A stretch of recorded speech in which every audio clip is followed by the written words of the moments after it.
Hello friend, আমার নাম Nahid experiment YouTube চ্যানেলে আপনাদেরকে স্বাগতম। তো আমরা আজকে একটি এসি পাওয়ারকে ডিসি পাওয়ারে রূপান্তরিত করা দেখব। তো ভিডিওটি প্রথম থেকে শেষ পর্যন্ত দেখুন। চ্যানেলে নতুন হলে অবশ্যই সাবস্ক্রাইব করুন, পাশে থাকা বেল আইকনটি প্রেস করুন যাতে ভিডিওর নোটিফিকেশন সবার আগে আপনার কাছে পৌঁছে যায়। আর যারা সাবস্ক্রাইব করেছেন তাদেরকে অসংখ্য ধন্যবাদ। এই সব কম্পোনেন্ট আমাদের অবশ্যই প্রয়োজন। আমরা এইরকম দুইটা 4060 ডায়োড নেব এবং এই ডায়োডের যে পারে দুই সাইড সাদা, সেই দুই সাইড আমরা জোড়া লাগিয়ে দেব।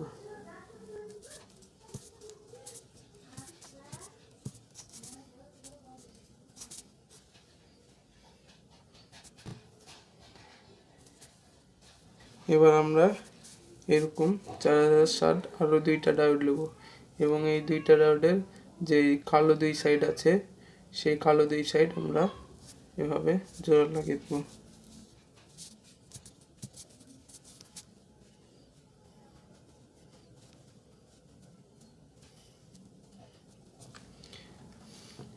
এবার এই দুইটা ডায়োড আমরা এভাবে জোড়া লাগিয়ে দেব।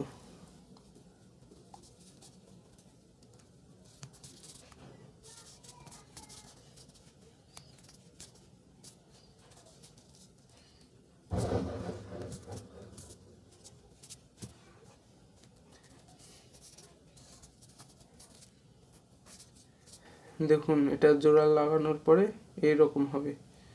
এখানে দেখুন, এই ডায়োডের যে দুই সাইড সাদা আছে এটি হবে আমাদের ডিসির প্লাসের লাইন, এবং এখানে কালো ডায়োডের যে দুইটা কালো সাইড আছে সেটি হবে মাইনাসের ডিসির লাইন। তো এখানে আমরা একটি 470 মাইক্রোফ্যারাড 35 ভোল্টের ক্যাপাসিটার লাগাবো। তো ক্যাপাসিটারের যেই বড়টা দেখছেন সেটা হচ্ছে প্লাসের লাইন, সেটি আমরা লাগাবো হচ্ছে এখানে ডায়োডের সাদা সাইডের সাথে।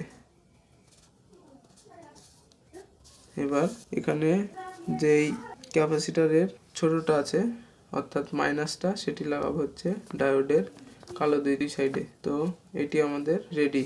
তো এটির আমরা এক সাইডে একটি তার লাগাবো। তো আমি এটি টেস্ট করে আপনাদেরকে দেখাবো। তো এটির জন্য আমরা একটি ট্রান্সফরমার ব্যবহার করছি 12-0-12। এটা হচ্ছে 12, এটা হচ্ছে 0 আর এটা হচ্ছে 12। আমি একটাতে লাইন দেবো। এখানে এসির লাইন দেখছেন, এসির একটা লাইন দেব এখানে একটার সাথে। এখানে এসির যে একটা লাইন বাকি আছে সেটি আমরা দেব হচ্ছে এখানে ট্রান্সফরমারে 0-এর সাথে। তো আমরা টেস্টিং এর জন্য এই কর্ডটি ব্যবহার করব।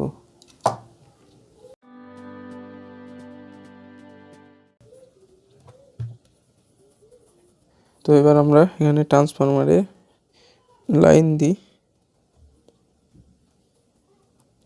এখানে আরেকটা লাইন লাগিয়ে দিই,